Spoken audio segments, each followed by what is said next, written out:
Comment ça marche un réacteur nucléaire? Ça marche pas, ça fonctionne, connard. C'est pas faux. Tu sois un connard, ça c'est sûr.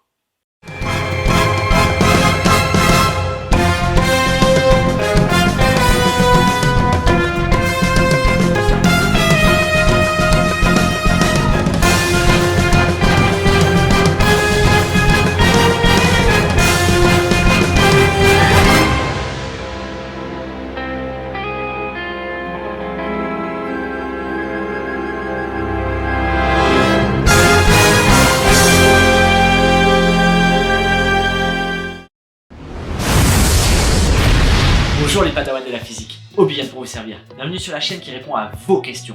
Et pour ce faire, laissez-les en commentaire et j'y répondrai lors d'une prochaine vidéo. D'ailleurs, pour ne pas les rater, abonnez-vous, laissez un like et surtout n'oubliez pas la cloche. Mais avant de répondre à vos questions, on continue les vidéos sur l'énergie nucléaire. Alors reprenons. Jusqu'à présent, on a vu la fission, c'est ce qui nous permet d'avoir l'énergie au sein du réacteur. La réactivité, c'est ce qui nous permet de mesurer l'évolution de la population neutronique. Les matériaux neutrophages, et plus particulièrement les barres de contrôle qui permettent de contrôler la réaction en chaîne, et donc que ça ne termine pas en bombe nucléaire. Il est enfin temps de voir comment fonctionne une centrale nucléaire. D'ailleurs, pour ceux qui n'ont pas vu les vidéos précédentes, une playlist est dédiée à ce sujet. Bon, déjà, on va commencer par la description succincte de la centrale nucléaire. Il y a trois types de circuits. Le premier, c'est le circuit primaire. C'est là où il y a le cœur du réacteur. C'est là où se produisent les fissions et où la chaleur est engendrée grâce à l'énergie développée. Ensuite, il y a un circuit qu'on appelle secondaire. Ce circuit secondaire, lui, va créer de la vapeur pour faire tourner des turbines, et ces turbines sont associées à des alternateurs qui feront de l'électricité. Enfin, le troisième circuit, lui, va permettre de condenser la vapeur. C'est le circuit de réfrigération. Maintenant que ceci est dit, on va rentrer un peu plus dans le détail. Lors d'une précédente vidéo, je vous ai déjà expliqué que l'uranium-235 se présentait sous forme de crayon. Non, pas celui-là, toujours. Non. Donc je disais, l'uranium-235 se présente sous la forme d'un crayon. Et notre cœur, lui, va se présenter sous la forme d'un assemblage de ces crayons. Non, toujours pas, non.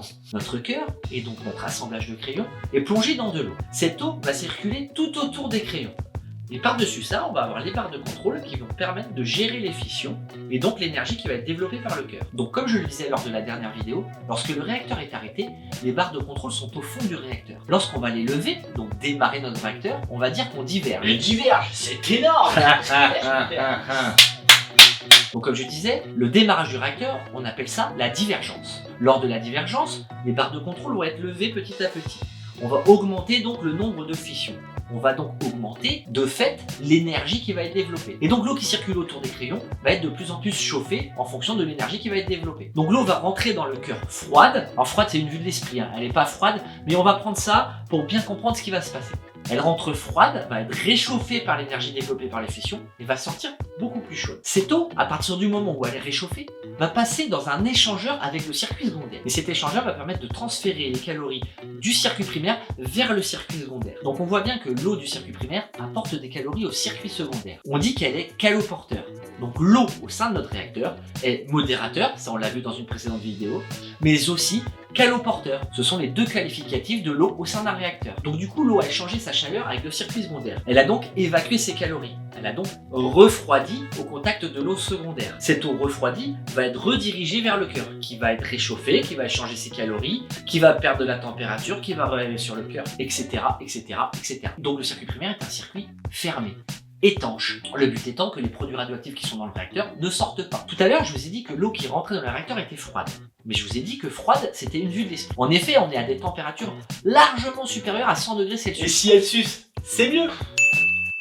Donc je disais, on est largement supérieur à 100 degrés Celsius. Sauf que vous devez savoir certainement que lorsque vous faites bouillir votre eau pour faire cuire vos pâtes, elle est à 100 degrés. En effet, l'eau passe de sa phase liquide à sa phase vapeur à 100 degrés lorsque la pression est à pression atmosphérique, à 1 bar. Sauf que nous, dans le réacteur, on ne veut pas que ça boue. On veut que ça reste en phase liquide. Pour ce faire, on va devoir pressuriser l'eau. Elle va devoir être à une pression très supérieure à 1 bar. C'est pour ça que notre réacteur est appelé un REP, un réacteur à eau pressurisée. Bon, maintenant, on a vu le circuit primaire.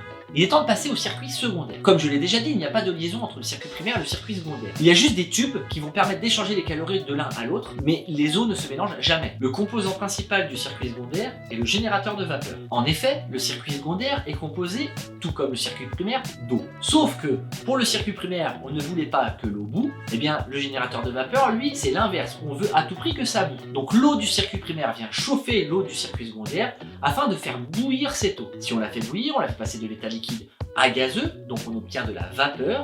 Cette vapeur va être entraînée jusqu'aux turbines. Ces turbines vont être entraînées par la vapeur, qui vont faire tourner des alternateurs. D'ailleurs, si un jour vous voulez que je vous explique comment marche un alternateur, il y a les commentaires pour ça. Cet alternateur va créer de l'électricité et va fournir donc à notre réseau l'électricité dont on a besoin. Cette vapeur, après avoir été utilisée dans la turbine, va être condensée pour être réintégrée au générateur de vapeur, pour être de nouveau chauffée, pour bouillir de l'eau, pour former de la vapeur, etc., etc., etc. Tout comme le circuit primaire, le circuit secondaire est un circuit fermé. Sauf que pour condenser la vapeur du circuit secondaire, on va devoir parler du troisième circuit, le circuit de réfrigération. Lui, son élément principal qui va permettre de condenser la vapeur, c'est le condenseur. Sans déconner. Oui, j'y peux rien moi si c'est comme ça qu'il s'appelle. Donc je disais, on a le condenseur qui va condenser l'eau du circuit secondaire. Mais il faut bien apporter une source froide pour pouvoir la condenser. Deux solutions s'offrent à nous. Soit on va venir pomper de l'eau qu'il y a dans le cours d'eau d'à côté, qui va passer dans le condenseur et qui va nous permettre d'avoir un point froid pour passer la vapeur à l'état liquide pour avoir de l'eau. Sinon, il y a une deuxième solution. Et c'est quelque chose que vous connaissez. Si, je vous jure, vous la connaissez.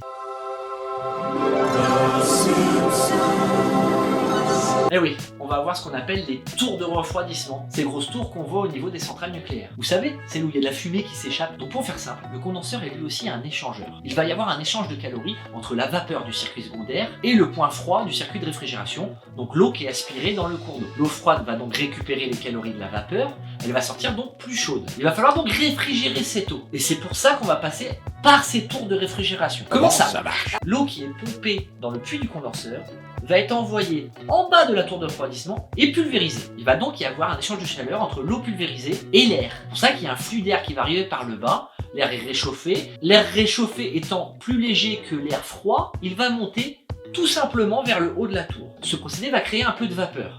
C'est pour ça qu'il y a de la fumée. En fait, c'est pas de la fumée, c'est de la vapeur qui sort. Il n'y a que de l'eau qui sort. De l'eau sous forme gazeuse. Vu qu'il y a de la vapeur d'eau qui est enlevée, il va forcément falloir un appoint. Moi aussi. Cet appoint, tout simplement, on va le pomper dans le cours d'eau à côté. Vous voyez qu'avec ces deux types de solutions, on est obligé d'avoir un cours d'eau proche. Bon, une fois de plus, ce fonctionnement est très simplifié. Le but est de toucher du doigt le fonctionnement d'une centrale nucléaire. En effet, il y a plein de circuits auxiliaires dont je n'ai pas parlé. Par exemple, quand on arrête un réacteur, de l'énergie est développée par les produits de fission dus à leur décroissance radioactive. C'est ce qu'on appelle la puissance résiduelle. Eh bien, il va falloir des moyens pour évacuer cette puissance. Mais là, on n'en parlera pas. J'en ai parlé un tout petit peu dans une vieille vidéo quand j'expliquais l'accident de Fukushima. Si vous voulez, vous pouvez aller la voir, je mets une fiche ici. Donc la semaine prochaine, je conclue cette série de vidéos sur le nucléaire par l'explication de l'accident de Tchernobyl. Donc bombardez les commentaires pour une prochaine explication. C'était Obian qui vous dit que la science soit avec vous. Comment ça, j'apparais pas dans la vidéo? Les gens, ils m'aiment, moi. Ils ont envie de me voir. Ils aiment mes vannes dégueulasses. D'ailleurs, ils vont vous le prouver en s'abonnant juste ici. C'est important, ça. Et en plus, s'ils veulent me voir encore un peu plus, il y a la vidéo de la semaine dernière où j'apparais beaucoup. Parce que moi, je suis important. Sans moi, il n'y a rien dans ces vidéos.